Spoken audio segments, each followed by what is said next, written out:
What is up, everybody? Welcome into the Creed of Crypto live stream. I am Broke Crypto. I have here with me, as always, my friend and co-host Crypto Ewok. And of course, we will have in just a moment, there he is, a special guest tonight, the one and only Frank Molina. So hit us up in the chat. Like the video. We do this stream every week at 6:30 p.m. Eastern Standard Time. Smash the like to help support Real DeFi and having Frank back on the show for, I think, third, fourth time at this point. So welcome in the chat. We got Hammy, Scrubhead, DJ Moonboy, Valiant Low Key, and a lot more. We have a lot of stuff to get to. Of course, every time we talk with Frank, we talk about kind of long-term investing mindset, especially the fact that here we are now in 2025, in theoretically the final year of 4-year bull cycle for crypto. And it is January. We just had Donald Trump actually sworn in just the other day. Ross Ulbricht gets out of prison. All kinds of crazy stuff going on right now in the world of crypto. So, gentlemen, Ewok, Frank, welcome in. Frank, guest of honor. How you doing tonight, man? Great. I just want to do a quick test. Can you hear me better? Is that much better or? It's decent. I think we can get by. Yeah, I think we'll get by. So Frank, I mean, we're going to get into a lot tonight in the chat. Hit us up as well with anything for Frank. But we usually talk kind of like long-term investing mindset and stuff like that with Frank. And we just had, we just mentioned there at the top of the show, like Trump sworn in. We're seeing all these super bullish things, obviously, for crypto right now, like what his plans are with Bitcoin. Ethereum, obviously, has been kind of lacking throughout this cycle so far. I mean, that's been the frustration of many people. People have been upset about it and wanting all coins to really get going. But I'm curious, Frank, just to your outlook in terms of just like this landscape changing in the United States right now, where, we just had 4 years of an administration that actively tried to like push crypto away, had an SEC that, did not try to help the industry and actively tried to tear it down, including our own ecosystem. But I'm curious your thoughts on Trump now being in the White House, things kind of taking a turn for the more positive for crypto. What do you think about kind of the trade winds here with U.S. policy and crypto here in 2025? Well, I've always said that PulseChain, PulseX, and Hex, there are like some sort of a derivative to Bitcoin. So if Bitcoin succeeds as a real DeFi, is the pillar for DeFi, decentralized finance, then PulseChain, PulseX, and Hex in due time will do its thing, right? The thing is that people want it to happen on their time schedule, on their timeline, and as quickly as possible. And I was thinking about this morning when I was reading a bunch of stuff on Twitter, and a lot of people get upset that it's not pumping as fast as a meme coin, or that the market's attention is on meme coins, and PulseChain, PulseX, and Hex are behind. But I like to think about it this way: you can't have two things that are separate and different operate the same way. So when you have real DeFi, which is what I consider, PulseChain, PulseX, and Hex, and Bitcoin, those operate on its own spectrum of cryptocurrency, because that is decentralized finance. That is not crypto. That is its own DeFi space. That's what I call sustainability. That's long-term holding. That is going to be here for 10, 15, 20, 30 years. That is what everyone considers the boring stuff, because it doesn't move up as quickly, but it's the stable stuff.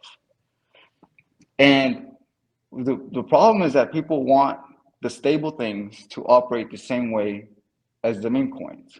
And then the meme coins is what pumps overnight. It's what shoots up, immediately, is what does thousands of X's, 10,000 X's. And then, but it's not here after 3 months. And that's what really kind of irritates me, is that people want the stability of things, but they want it to perform like a meme coin. And those two things cannot coexist at the same time. Everything happens when the market decides it's going to happen. And when you understand that right now, meme coins and the crypto as a whole, it's 99% degenerate people. When you understand that it's a bunch of people who are just gamblers, that's what moves the market. So gamblers, they're not thinking 10 years from now. They're not thinking 15 years. They're not thinking long term. They're thinking, how can I make money quickly and then quickly get out of it? So then they want their quick pump, and then The smart investors, they're the ones that stay, or they're ones buying the dips. And then whenever they decide to reallocate capital to the things that's going to be here for the long term, like sustainability, then that's when it has its turn. That's why Hex has always been the lagger, because every single time people just go make their money, they're 20, 30, 40, 50x really quickly, and then they have capital that they can allocate long-term with. And that's the thing about the majority of people don't understand that. You can't have long-term sustainability operate and pump as quickly as short-term, quick money chasing. It just doesn't work that way. I think that makes a lot of sense. And we've 100. I mean, that's 100% what we have seen this cycle so far. I mean, obviously Solana has been the main chain that everybody has aped into. And memes are memes, you know. I mean, obviously some people love them, some people are critical of them, but I think we can all agree that on Solana, it's like pump and dump town, basically. I mean, like, there are memes that have been sustainable on other chains, but Solana has just been like the thing for everybody to pump into real quick and then dump, obviously, including maybe the sitting president actually now. But yeah, we're just seeing that with Solana. And I think you bring up a good point, Frank. And we did see that last cycle with Hex. You're right. Like, after some of this like feverish meme stuff does start to die off here, which I think we will see over the course of this year. I think we might see some of that money flow into the ecosystem. And that's what, like, it seems like based on Richard Hart's tweets the last couple of days, I think that's what he believes. And again, we did see that happen last cycle. So I'm curious, because obviously you're always long-term minded, but is that how you think it will shape up, like, as this year goes on? I mean, I know you're not looking to like sell your whole stack or be out of crypto by 2026. I mean, I know you're not somebody who thinks that way, but do you believe that the stuff with real utility like that, coupled with maybe some of the things that Richard Hart's doing in the background, is what will lead PulseChain to be maybe something that even goes into early 2026, when most people are thinking this cycle will start to go back down, like towards another bear cycle?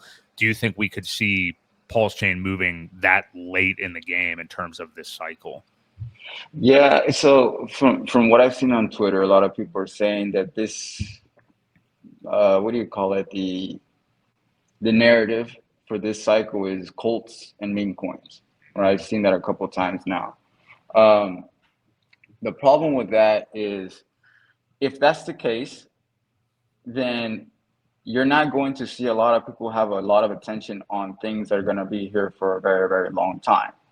And during the cycle, when it's at its all-time high, is when a lot of people, you have to think about it. If it's 99% gamblers and they don't know what money is, and they don't know what investing is, or they don't care to know what it is, they just want to make money quickly, they're not looking for the thing that's going to be here for a long time.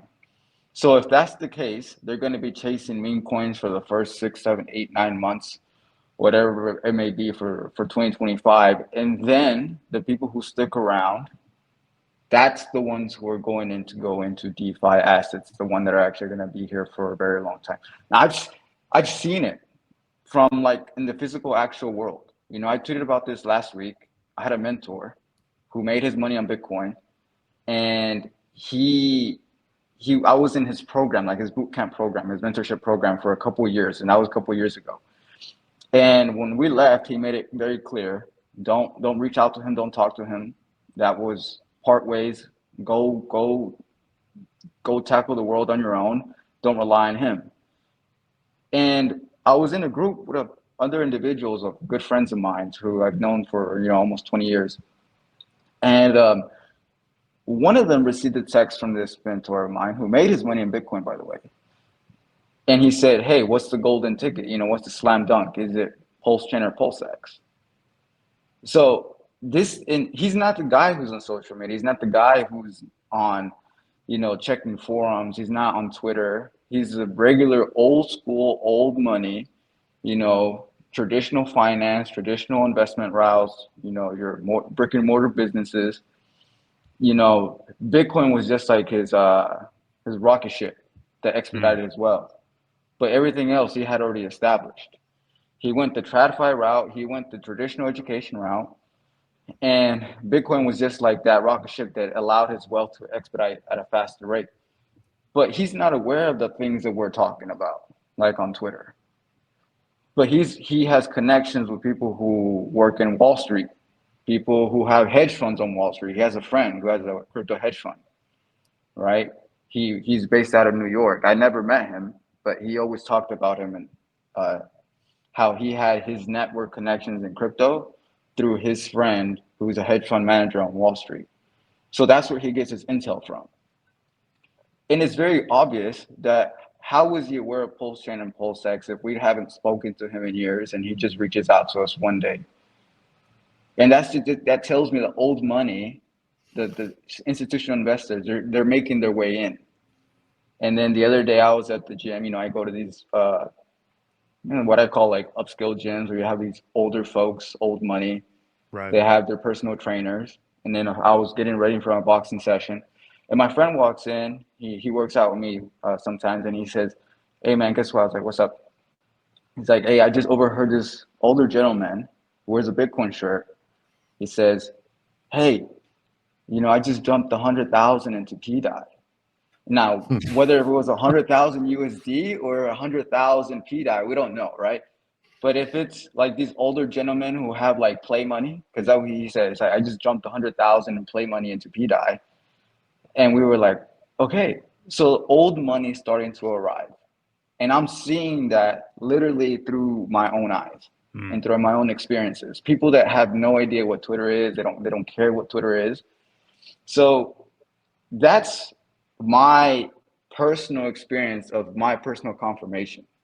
In the world of Wall Street, you go look and study the big players like the Ray Dalios of the world. They don't go to online to get their intel. They go out to the real world and they issue like actual business connections and networks, and they do these crazy things to determine their edge. They get their insight from what's actually happening in the real world. They'll send out analysts to go look at the inventory of certain publicly traded companies to see how quickly product is moving in and out. And that's going to give them their edge to determine whether they should go long or short. Like their intel comes from the actual real world. And that's the equivalent of me experiencing right now with these two circumstances where I'm seeing old money, older generation, people who've gone the traditional route, and they're discussing PulseChain, PulseX, as if like this could be the next big thing, or just an opportunity. Regardless of whatever way you want to look at it, that's all perception. I have my perception and my thoughts on what that means, but that's for the viewer to make their own conclusion. But that's all good things because it means we're on their radar. And once they're on their radar, it's just a matter of time until everything falls into place. The SEC getting dismissing the case, everybody's starting to realize that what's real DeFi, understanding the not your keys, not your coins. That's when like real institutional investors and start to understand this is a very, very similar pathway to Bitcoin. Okay, let's go and invest into this route because Bitcoin's already proven the DeFi route.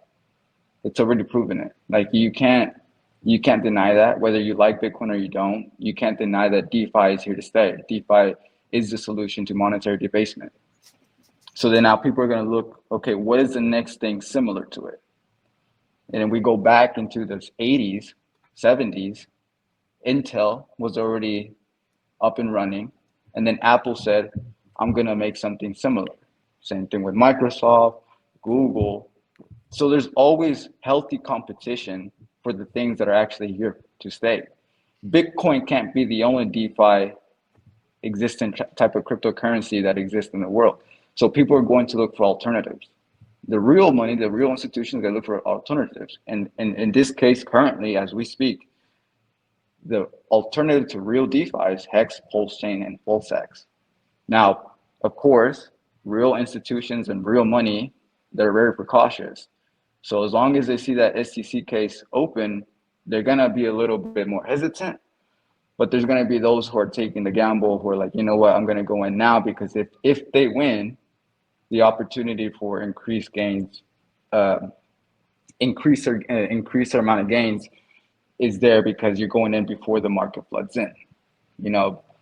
I just have a very different viewpoint. A lot of the stuff that I say is very boring. People don't want to hear it. They want to hear the hopium.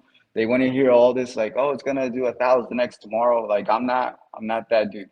I look at crypto and I tie it back to TradFi, and I'm looking to build wealth. And I'm not looking to get rich, and that's the difference. Wealth takes time. Wealth takes patience. Wealth takes, you know, being able to go contrarian to what everybody else is doing, but relying on your own research. And that's just how I kind of view my situation. I studied Bitcoin. I loved Bitcoin. I loved the problem that it solved because it was a solution to everything what Wall Street is and what it shouldn't be. And when I saw the opportunity that this is another way for DeFi to exist, but to catch it early, I went all in. That's why I'm 99% PulseX. Yeah. And we all know if any of us were to bring in a large dollar person, the last place we would put them is on Twitter because of it's just a toxic wasteland. I mean, I wouldn't want anybody exposed to what happens there. We've been seasoned enough to know to block half of it out, ignore it. There's going to be always infighting and people that disagree. But the one good thing that I do still see is that if somebody attacks the group, they kind of band together, right? I mean, there is at least still that solidarity for the entire ecosystem, but still the infighting. But again, my point being, that's why they're not there. The big money, the guys that are hearing this stuff, none of those guys are hanging out on Twitter or in the back chat rooms of Telegram or anything like that. So, we do have to understand that it's not the place for a lot of those guys to hang out. Yeah, and like a lot of people don't have my ability to have the mindset that I have because they haven't had the experience in life, right? I've been working in markets for a bit over 10 years. And when I used to do my research, I did it extensively when I was looking at equities. But you have to look back, what is Twitter the equivalent of? Okay, well, we go back to Apple when it launched. Back then, they released negative sentiment on the newspapers, right? So it was technology human nature has always been the same. People are always going to be doubtful. People are always going to talk shit. But the people who do the actual research, they look past the surface level and then they make their own conclusions and their own decisions. So we just fast forward to 2025. What is the equivalent? Twitter is just the equivalent of a newspaper that it was in the 80s. Yeah. And then the human nature is the exact same thing. People are going to be skeptical. They're going to talk a lot of shit. They're going to talk a lot of all this mess. But until it actually has confirmation, then their sentiment changes. You'll be very surprised. People are very emotional when it comes to they have a decision that they made in their mind because the media told them one thing. And then all of a sudden, everything else changes because the green candle showed up, or the company has decided to go up in value, or they never failed in the case for Apple. But you take that same philosophy, those same principles, they don't change just because it's crypto. The same investment philosophy is applicable in the 80s to today. So I think that's my edge, honestly. Being able to look at crypto the same way I would look at a long-term investing stock, and knowing the fact that, I just got to wait. I did my own research. If there's anybody I trust in the world more than anybody, is myself. Right. I don't trust Richard. Yeah. I don't trust people on Twitter. I don't trust anybody. I trust myself more than anything.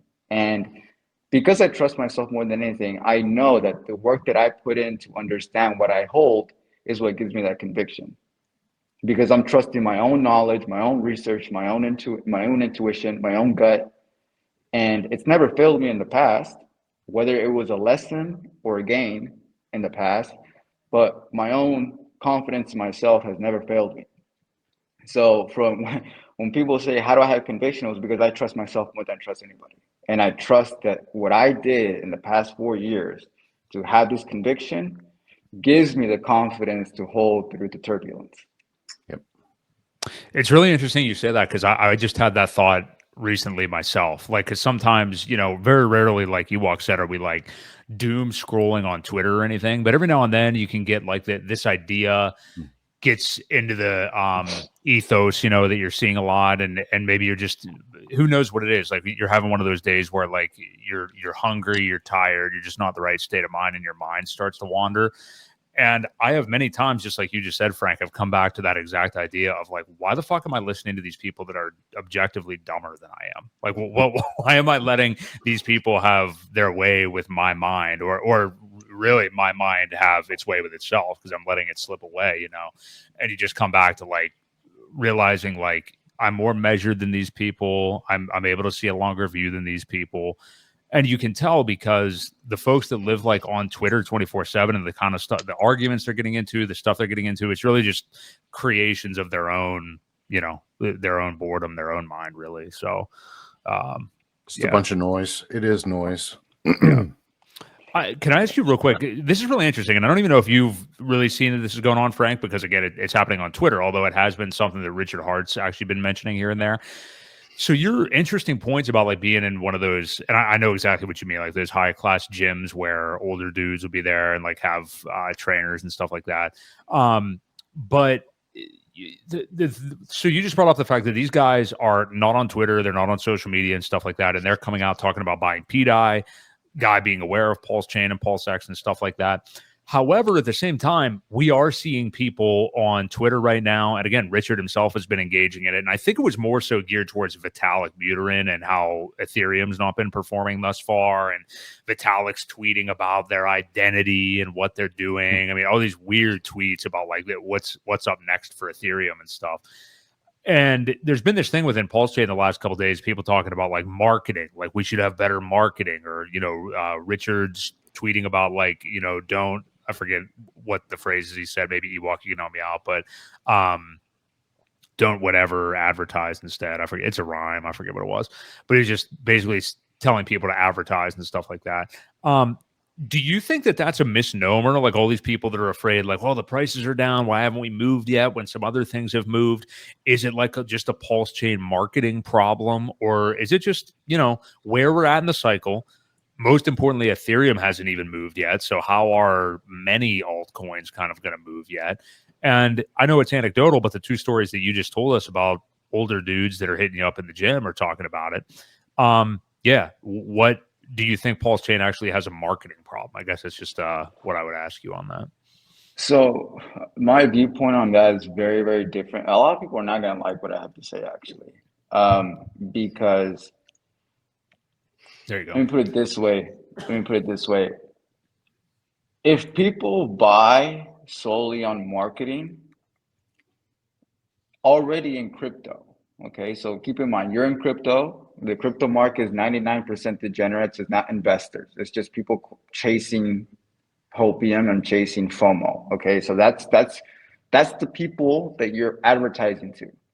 So you're already eliminating investor. You're already eliminating rationale. You're eliminating critical thinking skills, right? You're targeting an 18-year-old degenerate person who can't go to Vegas to gamble. That's who you're targeting. Okay. So when you advertise, all you're simply doing is giving them another token in which their attention might go to, and then they might dump $100 into it. That's what advertising is. You're trying to get eyeballs into someone to look at your product, okay? But that's not sustainable for any long-term investing. So when you have high marketing and all this bullshit you want to call it, and you have a whole bunch of people who come in and they dump hundreds and hundreds of thousands of dollars, but they're not investors, they're just people looking for a quick dump, all that's going to happen is this. That's it. So you're going to get people to buy your shit, then they make a little bit of money and then dump it. That's literally what advertising does. So I've always made the argument, if it's real DeFi, if it's really going to be here for 20 or 30 years, you don't need advertising, because the product is going to speak for itself. People are the actual investors who set the new ground floor for the next price. They understand, this is a long-term hold. And that's not based on how many eyeballs can you get to it. It just naturally happens. You just like, it's like that in everything in the world. You see a lot of the things that actually have value and people are going to be here for a long time. They don't have to push people to buy it. It just naturally happens. And then eventually people develop a cult and then they do the marketing for them. Right. But it's what people refer to as word of mouth. Yeah. It's just credibility from people. You know, me talking about it passionately. I've onboarded people because I'm passionate about it. And they trusted my intuition, they trusted my background, they trusted my credibility. And like, oh, I don't need to do the research. I don't need to go on Twitter. I trust Frank.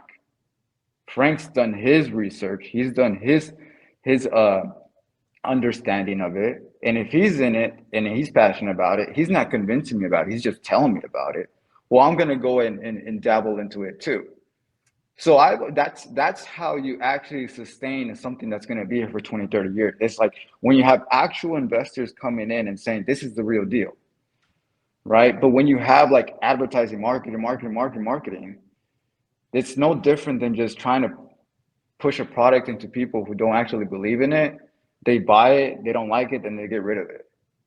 Well, what's the percentage of those people, Frank, that you think do come in from advertising and end up getting that aha moment? I mean, because you've got to get them from somewhere, right? And, you know, we've been made aware of a lot of people that it came into Hex, whether it be the postcards or I can't even remember. Somebody was watching a late night today, saw an infomercial. Oh, that's Heartbeat. Matt. Yeah, Heartbeat. So people like that, you're going to get them, right? But so what do you think? 1-2% maybe of that group stay? So I'll give you some percentages in a second, but I always like to think about it. If the person that I know is going to come in here for a long-term holding, they're going to think like me, right? So how did I get onboarded? It took me understanding Bitcoin. It took me understanding that to a very deep level. And then I found it through typing in decentralized finance on YouTube. And then Hex kind of like was brought up. But even before then, I had a friend who was in multi-level marketing that I've known for 20 years. He was told about it from a credible source that he was involved in back in the day.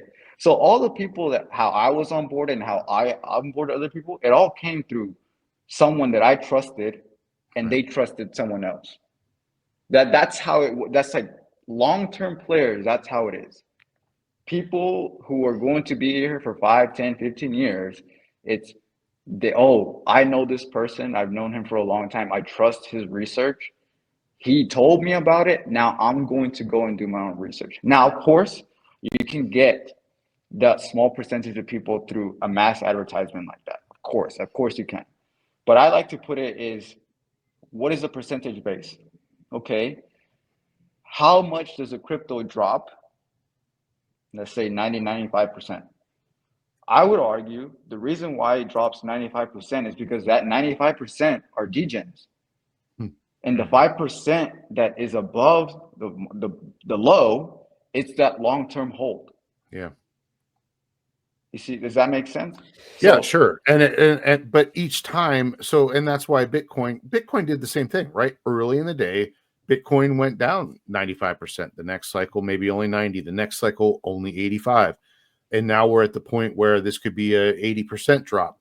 So each cycle, you're going to gain a small portion of that mass group that see the big picture, or a lot of them lose their keys and they can't dump.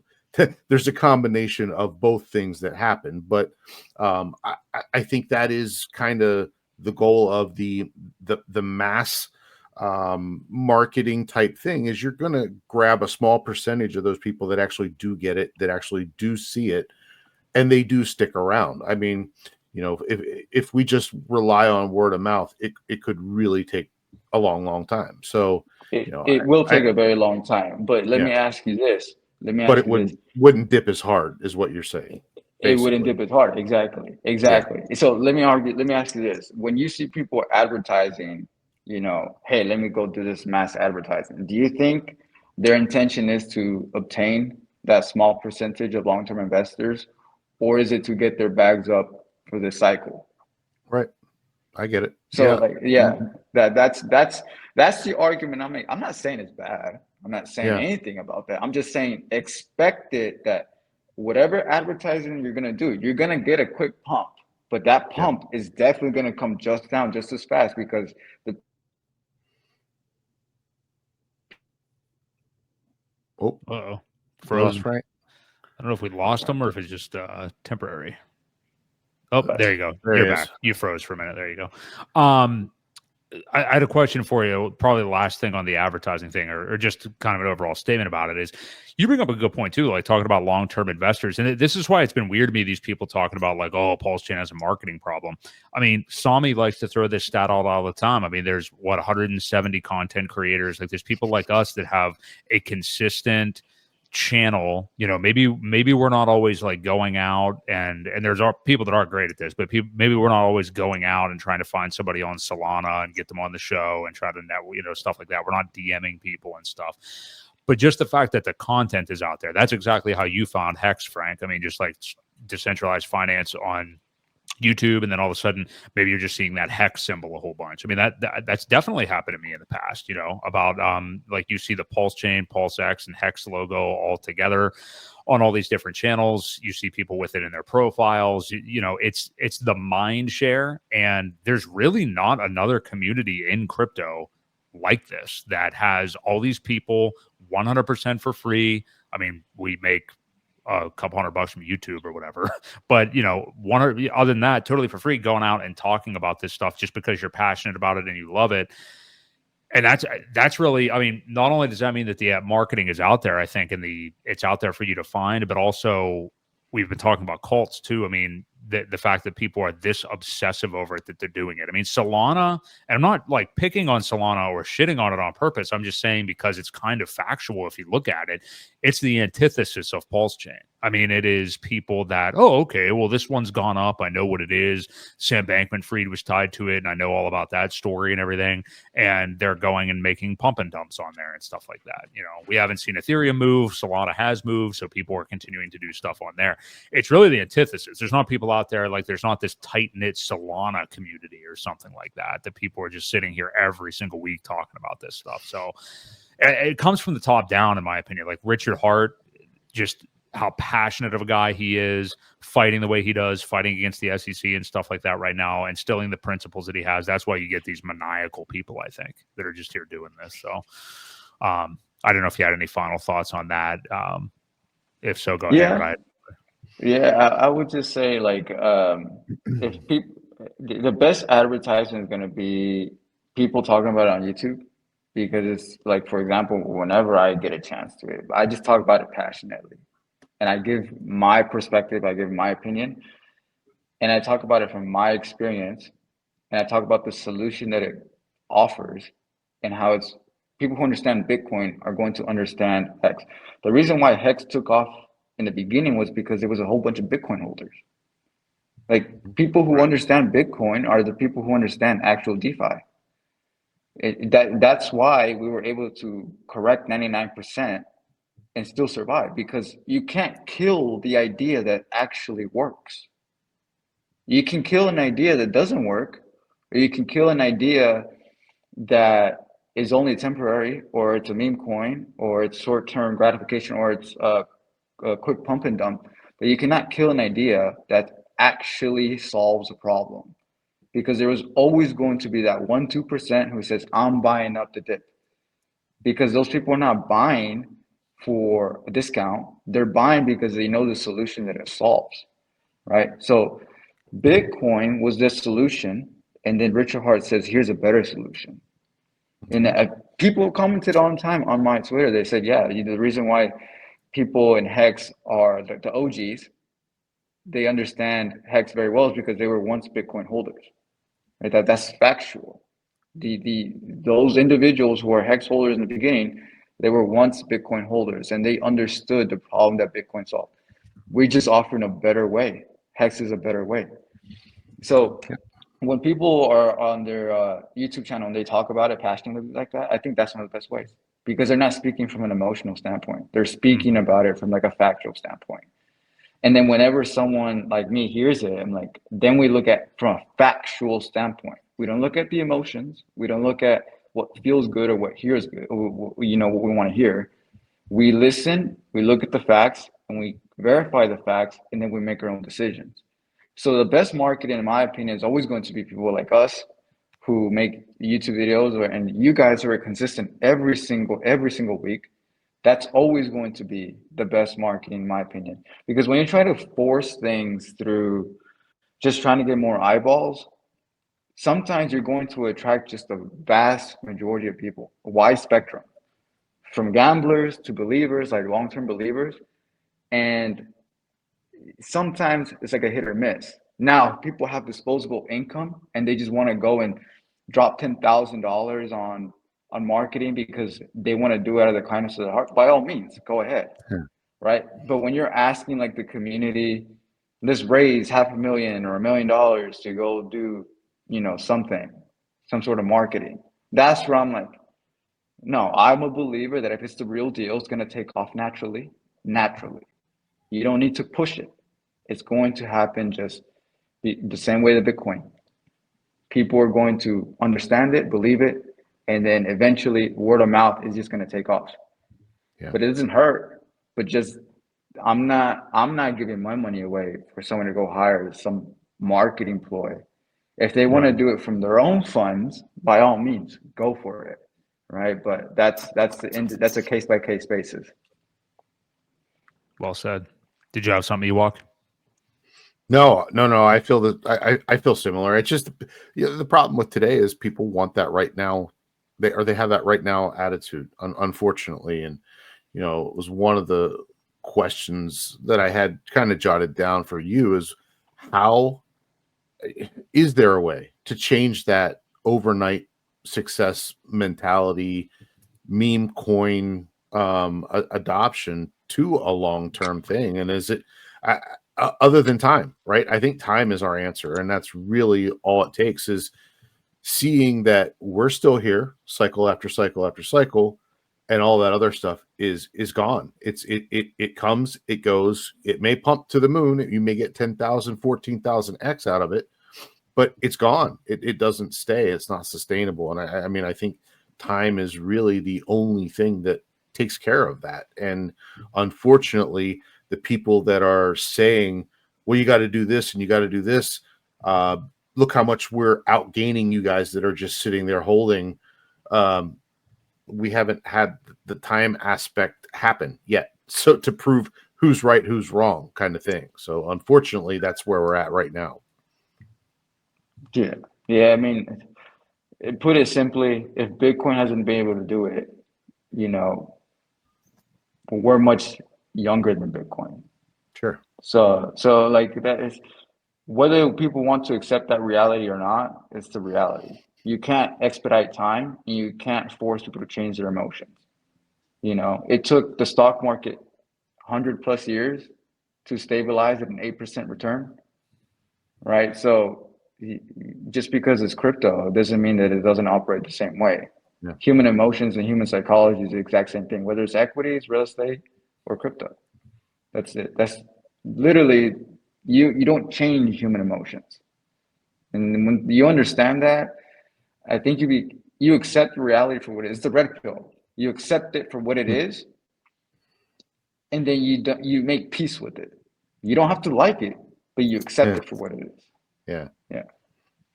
Yeah, that makes a lot of sense. I like what you said too about, just the different forms of advertising where if you're on Twitter just blasting a bunch of stuff or paying for an expensive marketing campaign versus like the kind of grassroots stuff that we do, it reminds me of sales. It's almost like you're creating stickier sales, like when people are on here vouching for what they've actually experienced and putting their face on camera and connecting.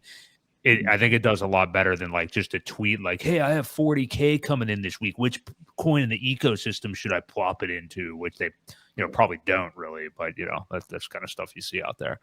Yeah, Frank's mindset and traditional values resonates with Raoul Paul thesis on the TradFi world. Yeah.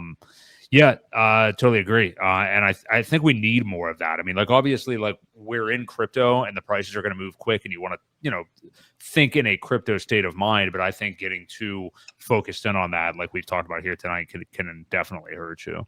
What does Biffin say here? I think Frank is absolutely I correct about agree. the marketing. Yeah, so he says, I think Frank is absolutely correct about the marketing. I still think it's cool donating $10 or $20 to the Hex postcard guys, not 10K, 20K, just 10 or 20 Exactly. bucks. Yeah. Like that's what I'm saying. Like if you want to give out of the kindness of your heart and you're giving without expectations, you're just giving it because that's your way of contributing, by all means do it. I'll give $100 here and there, but it's not something where I'm like, oh, I'm expecting this to generate a substantial amount of return. No, it's just because I want to give in my own way to give back to the community, to support people, whatever they're doing, their efforts. That's fine. But when you expect something from that contribution, that's where it gets dangerous. Because if you raise $1 million, now people have expectations on that $1 million. Right. Yeah. That's what I don't like. That's what I don't like. Now, if you give $1 million and you don't expect it, you're just giving it because you appreciate their efforts, whatever. Cool, right? But you can't be bitching because you have no expectations. Right. So while we're on this topic, kind of the same thing. What are your thoughts on the whole? All right, everybody send $5 of Hex or PulseChain to the Trump wallet so that they see this large amount sitting there.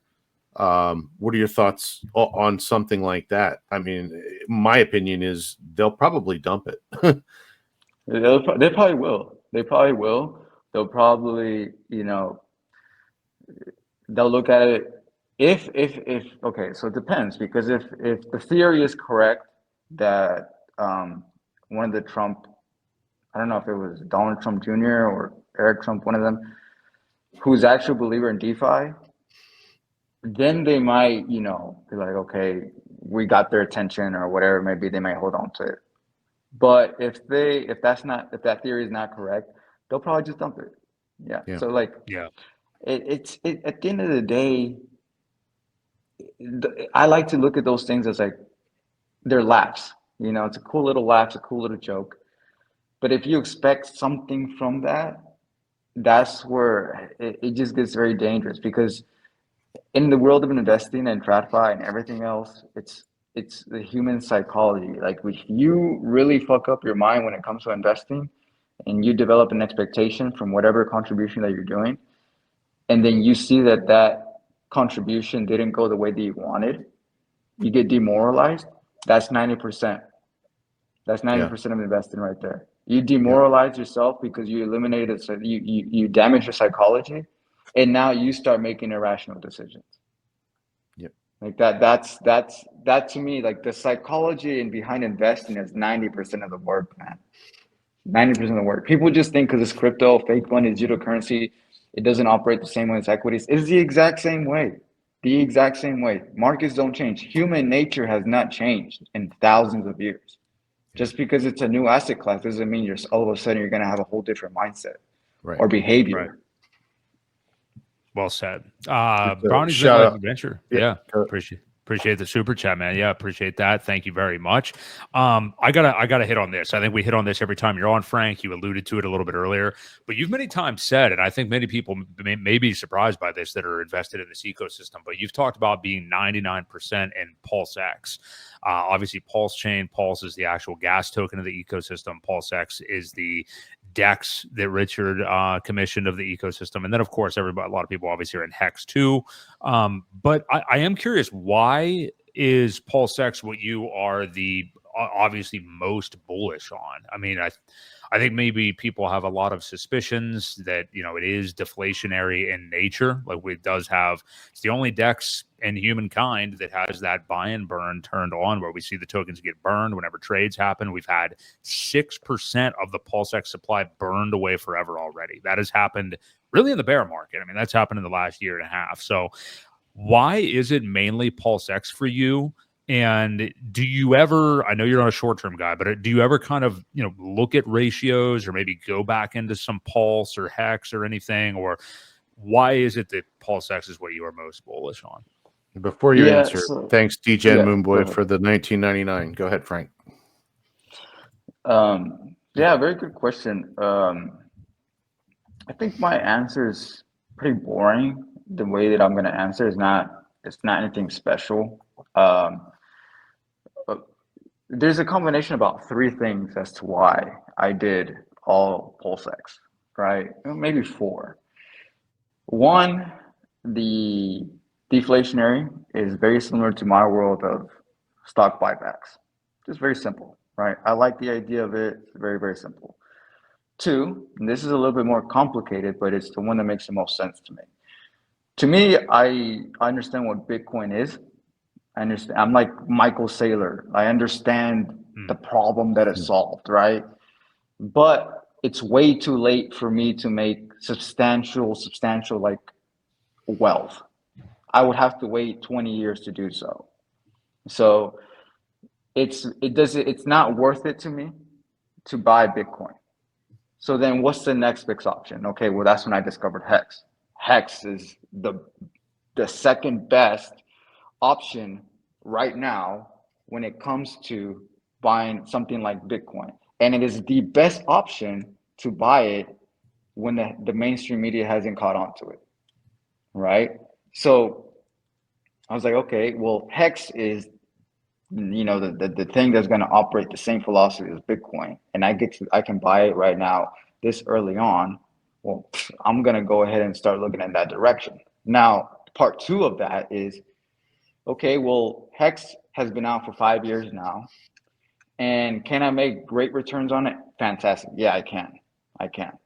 But if there's liquidity tied to PulseChain and PulseX, meaning if Hex succeeds, PulseX is going to succeed, well, then I can make substantial more returns by simply holding PulseX because it's newer. It's just been out for 600 days.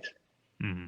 Because if Hex succeeds, then PulseX is going to succeed because they're tied together through liquidity, right? So Hex already has been proven through one cycle and now going on to the second cycle that is going to be here to stay. It's a community behind it. The philosophy is the same as Bitcoin. This is just simply, okay, well, I can buy an asset that's only been out from day one, and I can get greater returns, right? Because if I buy Hex now, I'm buying it 100x above the low. But if I buy PulseX, I'm buying it 10x below SAC.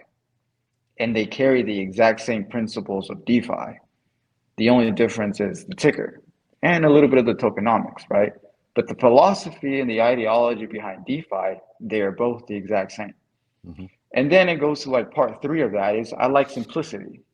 I don't want to have to, do I rotate between PulseChain, PulseX, and Hex? I don't want to be doing that. Like I used to be a trader. That's not the world that I want to go back to.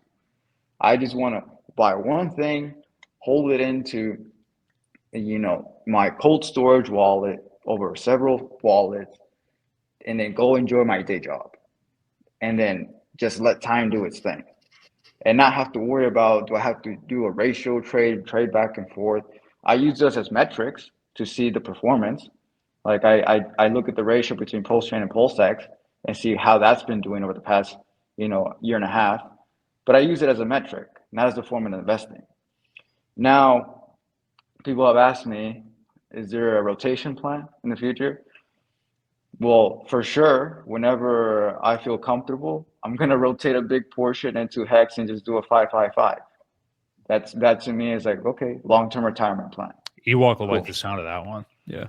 Yeah. So like I like to think about it as like you have the original generation, then you have my generation 5 years later, right? And then I like the Hex ideology and philosophy of yield. So I'm just going to rotate a portion of my PulseX profits, put it into a 5-5-5, and continue on with my life, right? And then another portion of that could be, let's say 10%, 20%. I could put it into a PulseX PulseChain farm, and then that's my active yield. Because you have your locked up yield, which is your 5-5-5, you can't access that yield. But then you have a liquidity farm that you can be your active yield. You can live off of that. So it's the perfect combination of everything. I have my 5-5-5 stake, which is your long-term retirement plan. You have your liquidity pool through yield farming, which is your active yield, which could be your equivalent of like your rental property. Mm-hmm. And then you have your long-term holding, which is Hex, which is PulseX for me, with you know my baby is what I call it. And then that produced the other forms of income and other forms of investment through that same economical power. And I don't have to go and manage people's real estate and get the same benefits Right. as that. That's the big thing about it. So like my 555 stake is my 401k. It's an annual contribution. It produces yield, and I can't touch it till I'm 55. Okay. Well, then my liquidity farm is my rental property.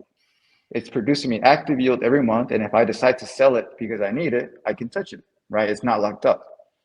And then I have my main baby, which is what I consider my business, PulseX.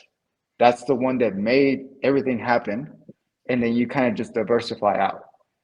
That's literally how I view things. It's very simple. It's very boring. It's not complicated, but it's what works for me. That just gave me about 50 questions actually, but I find that really interesting. Like putting it into different pools, like if you do rotate out, say at the top of the bull cycle or something like that. I'm also curious too. This brings up a great tweet I saw from Gary Woods funding Jim. I didn't bring it up to you, Ewok. I'm not sure if you would have seen this too, but he was tweeting about, and I think this is what Richard Hart's been trying to do, is to build a DeFi ecosystem. You know, we've talked about the PDI stuff in the past. We've talked about like him potentially trying to create a DeFi utopia where people never have to leave, kind of a Hotel California on PulseChain. And Frank's kind of describing that idea where it's like, okay, so I've got my 5555 stake. I've got maybe a PulseX liquidity. You did mention this, but you could also do stables. Like if you wanted to get into stables, there is that stable pool now on PulseChain of the three main stable coins that you can pull together and earn a modest yield. Apparently it is like 8 or 9% right now, which is pretty great for stables. Not always going to be that. It's labeled at about 10.5% currently. Okay. So not going to be that high in the bear market probably, but just another, basically these different things. But Gary Wood's poll question was basically like, what would the percentage of yield, and he wasn't taking like Hex into account, he was assuming stable coins, but he's like, what would the percentage of yield need to be for you to stay on chain, to stay in crypto in the bear market, to earn yield on your fiat or your dollars or whatever you want to say, rather than going out entirely, putting it in index funds, putting it in a money market, whatever it may be, obviously all products that you're familiar with, Frank. And I'm curious, like, is there any part of you that wants to do that, or maybe you already have something out there to where it's like, you know, some people may have a plan, you know, where they're like, hey, I've been burned in crypto cycles before. I want to get the majority out and just throw it in like the S&P 500, throw it in an index fund, and then have cash to buy back in at the bottom again. I'm just curious if you are interested at all in using like legacy financial tools after that, or if you're really planning on being like 100% all on chain after that. My concern about rotating into equities is a taxable event. And the thing is this: if I decide to rotate into the S&P 500 and then say cash out $1 million, hypothetical numbers, you know, I'm not disclosing anything about myself, but I'm paying a 40-50% tax, so I'm giving away 400,000. There's not an equity on this planet where it could justify the return where I could get that money back. So I literally just burned 400,000, just because I decided to go into equities. What's the number for me? I'm happy with 5-6%. I'm happy 5-6% stables, or not even stables, just on a PulseX yield farm, 5-6% in the bear market, and I don't have to trigger a taxable event. That's happy for me, man. Because imagine how long it would take me to recover that 400,000 if I leave it into the S&P 500. It would take me a decade to recover that. Yeah. You'd miss the next cycle. You'd miss the next cycle. So what is the point of me going and just rotating to the S&P to trigger a taxable event and then having to pay that $400,000 tax fee? That doesn't make any sense. I'd rather just take the hit on paper, because I will take a hit on paper. But as long as I don't trigger the actual sell, the hit on paper doesn't bother me. And if I hit the actual, and if I don't have to hit the actual sell and I can generate a yield at 6, 7%, 8% on a yield farm, and I never actually trigger the sell of my assets, I'm happy, man. I'm happy. But people will not be happy unless they understand what's out there. And because I understand what's out there, because I come from TradFi, I have a greater appreciation for the 6, 7, 8% on the yield farm. I can appreciate that 7% because in order for me to generate that 7% in the S&P, I have to trigger a 40% taxable event. Then I have to rotate into the S&P, and then I have to wait 10 years to recover that 400,000.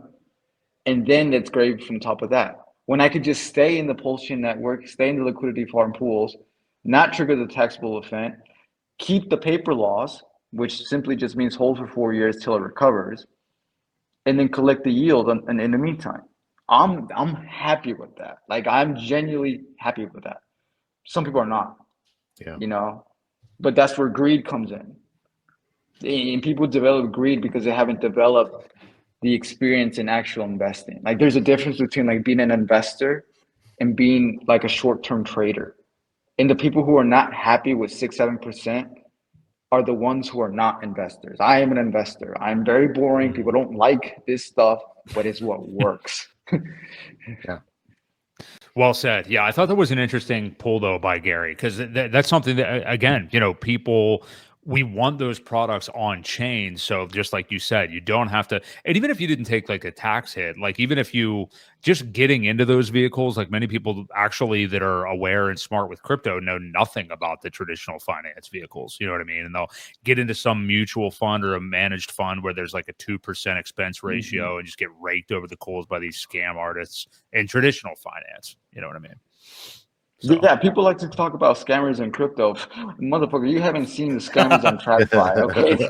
Like those dudes, just because they wear suits and ties and they have the law behind them, doesn't mean they're not fucking you over with their 2 and 20 fees. Like that's killing you, right? But you're not gonna understand it unless you lived it. Yeah. I got to ask you about the PDI thing, and I don't know. I'm probably going to get out of here at 8. I didn't know if you had a hard stop, Frank, but because this may be an interesting one. But I've seen you, I believe, tweet about the PDI stuff before. You know, it's a narrative that we saw pop up, man, like a year and a half, basically. I mean, a little bit after Pulse launch, really, the summer after the Pulse launch, and slowly but surely, it's gained so much steam that there's certainly not a consensus. I mean, there's plenty of people out there now still that are completely doubting it, don't think any of the on-chain data that we've seen is indicative of anything, don't think it's kind of weird that Richard Hart, who goes out and calls everything a scam as soon as he detects it to protect people, has never said one bad thing about PDI or wrapped BTC on PulseChain or anything like that. I'm curious. So in other words, like most people are believers in what may be going on here with this thing. I'm curious where you fall kind of on that spectrum. And if you really think that that could propel PulseChain to like maybe unthinkable heights, because I mean, we've seen some of the simulations of what could happen if these mechanics are true, if we do get PDI to $1, how that could start, you know, a connection between all the assets where people are bridging over. You could see, I don't know if we would see PRC20 copies of ERC20 tokens reach parity and just what that would do. Talk about marketing. I mean, like that would be insane. But where do you fall on that spectrum, and how much do you think that could really bolster this ecosystem? Because I think that's what Richard Hart wants to do. I mean, I think he wants to, again, to use that phrase, create like a DeFi utopia over here where you can come here, do everything you need to do when it comes to DeFi. And I think what could be going on with PDI could be the catalyst for that. So I'm curious to your thoughts. Yeah. So my thoughts on that is what I'm about to say is strictly my opinion based on the research and the facts that I look at. I don't look at people's emotions. I don't look at people's thinking process. I look at simply what I've learned, what I'm listening to Richard Hart, simply just factual research. If I'm right about PulseX, PulseChain, and Hex, about being here long term, 20, 30 years, which I'm trusting my own research that I am correct about that, then the PDI narrative is going to happen. That's just my opinion. bound to happen. When it happens, I don't know. But I trust that I'm right on PulseChain being PulseX and Hex being the actual DeFi route next to Bitcoin that the world is eventually going to see, appreciate, and it's going to be here for 20, 30, 40 years. I'm trusting myself that that is correct. And because of that, I believe that that PDI narrative is a part of that plan. I don't think we get to that long-term sustainability unless we have our own stable coin within the ecosystem.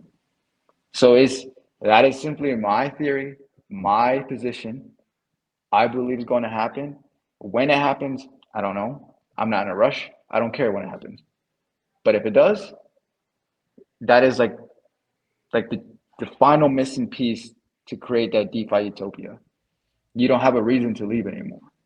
People can literally, like this, you can literally go, what is it called? Earn. So you could go collateralize your PulseChain, PulseX, create a stable coin, go rotate that stable within the ecosystem, go to the stable coins in the liquidity pools and create yield in the bear market. There's not a reason for you to leave. There's not a reason for me to go back to Ethereum. And then what's even the best thing about all that is Coast, is that if I want to spend my stables, there's a direct off ramp. I no longer have to go back to Ethereum, Solana, whatever BS chain is out there. I can stay within the same ecosystem that created. There's everything. There's a DEX. There's a layer one. There's a long-term retirement plan with Hex, and then you have your stables. Like, to me, that's the perfect utopia, and I think that is how you get to that 15, 20-year long-term sustainability. Is because you have everything. You have everything within one place. It's like a perfect shopping mall. You don't need to go anywhere. And to the Coast point, you have a bank now. We got Old Glory, Right, that is tied directly and super friendly. You know what I mean? Those guys, the integrations that they've done, it has been amazing. I don't know if people are still not trying it or what's going on, but if you haven't checked out Coast and what they're doing with Old Glory Bank, you all really should. Yeah. I'm in the process of submitting my application to get my Old Glory Bank. You know, because that's at what point do you need anything else? Why didn't you go to a big financial institution when you have your own bank right there too? So it's like it's all interconnected to one another. But people are not going to appreciate the stuff that we're discussing until like they've gone and experienced the world for what it is. Yeah. And then they put it all together. You have everything in one place. You have your banking, you have your long-term investing, you have your yield, your active yield, your long-term yield. There's no reason to be anywhere else but here. Like if you really think about it, he's got the best of everything in crypto, and he's putting it in one place. Right. I couldn't agree more. And, as somebody who has not used Coast up to this point to do the deposits, and I've gotten everything set up now, or got it in with Old Glory Bank and stuff like that. And frankly, I just really haven't done it because ETH gas fees to use the bridge have been minimal for the last year and a half. So it hasn't been as much of a reason. But now we are starting to see a paradigm shift. We're going to see that. Frank, you just mentioned about like having to go off chain again and back to Ethereum, back to whatever, Solana, another chain like that.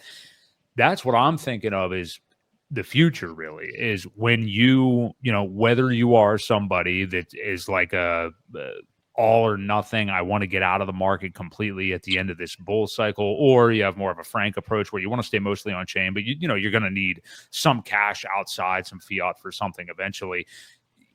I think you're going to be hard pressed to find a better system to off ramp off of PulseChain if you want to get something in the bank than using Coast and getting into the stable coins and then just burning them and getting back into Old Glory Bank to get your fiat. Because if you don't do that, you're looking at bridging to Ethereum. Then you're at the mercy. You have to pay an Ethereum fee to claim your tokens whenever you get back to Ethereum. worse yet, and again, maybe that does cost less than some of the even small fees on Coast, maybe.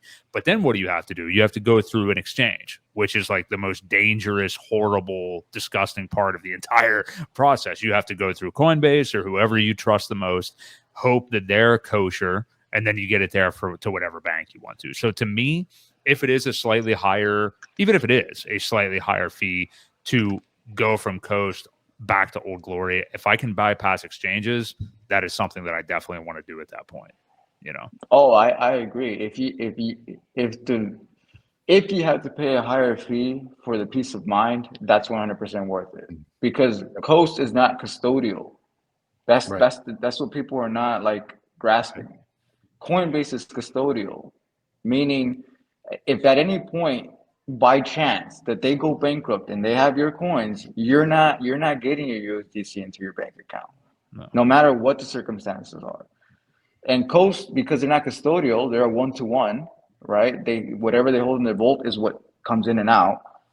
Whatever you decide to leave, or when you do the reverse, you're burning the Coast token into USD. Mm-hmm. They have that at their disposal because they're not custodial. Right. So like that you're eliminating that risk of being at the mercy of, like what you said, being at the mercy of an exchange to honor their word that they're going to give you what you decide to take out. And then it becomes a begging game.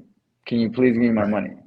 Right. We've seen a ton of that on Coinbase lately, where people are trying to withdraw money for this or that, $10,000, $20,000, and they're getting frozen. And they say, well, we're doing it for your safety. We'll get back to you in 60 days to unlock it. So, like you said, it's the peace of mind more than anything. Even, I know there is a element of the weight token to reduce your fees. We've talked about that before. We can go into that on a different show, but it takes a lot of fees from 4% down to 1%, or 1% down to 0.25%, depending on what you're doing. But it really adds up if you do decide to do it. So that peace of mind is totally worth that little bit of extra fee. Not only that, but again, like I said, these ETH gas fees are going to get out of control. I mean, maybe they'll be a little bit more tempered this cycle. We've seen them be better here lately and stuff. Ethereum is apparently, implementing some new things here over the next couple of months. But when they get up there and bridging suddenly turns into a $50 endeavor or whatever, it's probably going to be better for you to use Coast to get into the PulseChain ecosystem. Yeah. So, tell you what, Ewok, did you have any final things for Frank here? I'm just kind of scanning our stuff. Anything you want to go into? I don't think so. I mean, we covered a lot of the long-term stuff. I don't think I had one. I had one. It's a little bit more of like a living lifestyle thing coupled with, and this is why I love your stuff, Frank, because I'm such like a minimalist at heart. I would drive the same car for a decade, take care of it. I mean, obviously you want to get yourself cool stuff. You want to have some flashy things here and there if it actually will make you feel good here and there. But I'm much more of a minimalist nature too. And I saw your post the other day talking about, you had a picture of you like in those Houston downtown apartments like years ago. And just talked about how you now prefer like a more low-key minimalist life. I think you talked about having a Toyota and stuff like that. Talk, if you could, about the importance of having that. I don't know if you even want to call it like humble or anything. It's not really about being humble, but about being able to, it is a skill to be able to live below your means and have everything right in front of you. And for me personally, it's not only a skill, but it's like my peace of mind. Like when I know what I've got in the bank, the kind of money that I have access to, I would rather just be able to feel comfortable in my day-to-day life instead of adding all of these extra things to, as a passive shiny object to keep the dopamine rolling, So I guess if you could talk about your personal thoughts on that, like why you feel that that's so important to you too. Yeah. Interesting, because people who are the flashiest, they tend to be the brokest. Now I can tell you that when I took those pictures, my income and net worth are not where they are today. I'll tell you that right now. So it's funny, man. Like the more stable you become, the less you give a fuck about what anybody thinks. I used to like want to buy like these really nice clothes and nice suits, and I still have them, of course. But I've gone to the point where I'm so self-assured in my own self, my own quality of life, that I prefer to just like be like simple shirts, simple car, everything. And when I had those things, like I used to drive Tesla, right? Mhm. And like, yeah, it's cool for like 2 weeks. You see all the cool gadgets and shit, but then you recognize that when something goes wrong, you have to miss like 2 days of work. You have to take it Right. to Tesla, you have to schedule an appointment, and sometimes the appointments are not available immediately. And if it's like something urgent, then you're left without a car for like 2 weeks. You have to take time off of work to go to do all that, spend money on Uber. And it's just like super. And the thing is, like, with my luck, it's always been like something goes wrong at the time that I need it the most. So it's Right. always like that. And it just became like a luxury became a pain in the ass. It did. Like when I lived in downtown Houston, I lived it when the Astros won the World Series 2 years ago. Yeah. You think, oh, living in downtown was nice. Let me tell you, on that night when all of Houston is honking their horns and shit, like yeah, you can't get out of your apartment for like 2 days because they have a whole bunch of Yeah. parades and shit. And on every Friday when they have their home games, you can't access your apartment because the streets are closed. Yeah, it became a pain in the ass because there's moments and times that I'm enjoying luxury, but I got shit to do. Like those Right. things don't pay themselves. So I got businesses to run, I got people to meet, I got dinners to attend to. So whenever you have to do all these things to pay for that lifestyle, you're not thinking about the luxury in the moment. You're thinking, I gotta get shit done. And when you're thinking about getting shit done is when the inconvenience happens. The car breaks down, or you gotta take it to Tesla, or there's an Astro game going on, so you can't access your apartment. So now the thing that makes you money to pay for these luxuries now gets eliminated because you can't attend the thing that makes you money because the luxury itself is causing an inconvenience. And then that to me was just like I hated it. I hated this perception that I had to put out that you know that made me feel good about myself because I had to have these nice things to give me confidence. No, no, no, no. When I became actually stable and I refocused my attention into the things that actually made me happy, my overall quality of life increased. So like instead of buying the expensive dinners and the expensive gadgets and all these different shit, I put it into like my health and wellness. Now Mhm. I train boxing and MMA. And let me tell you something. There's not better confidence that I've gotten wearing a nice suit than the fact now that I can beat somebody up that comes to my Right. face. Yeah. Like those Right. those are things that people don't really they don't you can't compare it. It's a feeling. It's a feeling that I'm describing. That confidence that you have, me being a very simple person, but I've invested time into my wellness and my health and the ability to be a combative person to defend myself and especially as someone who starts slowly accumulates, influence, status, and wealth, you're gonna need that eventually. So I just put all that attention and resources into myself, and that gave me more confidence than ever driving like a Tesla, right? And it gave me a simple piece of simplicity. It gave me a minimalist lifestyle, and ironically, because I have a very minimal overhead of expenses every month, now I get to do things that give me world experience, right? And I'll give you an example in a second. Like the past year, I've traveled a lot because I don't have overhead expenses. I don't have an apartment that's tying me down. I don't have a mortgage. I don't have a car that I have to attend to.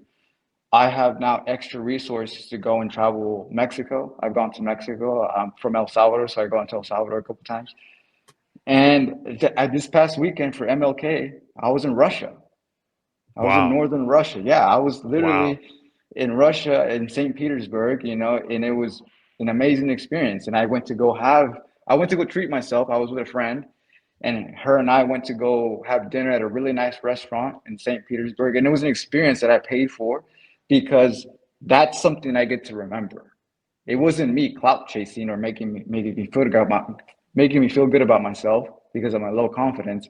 It was an experience that I get to pay for and I get to remember that memory. So like that's where I get to allocate my resources to, is doing the things that make me happy.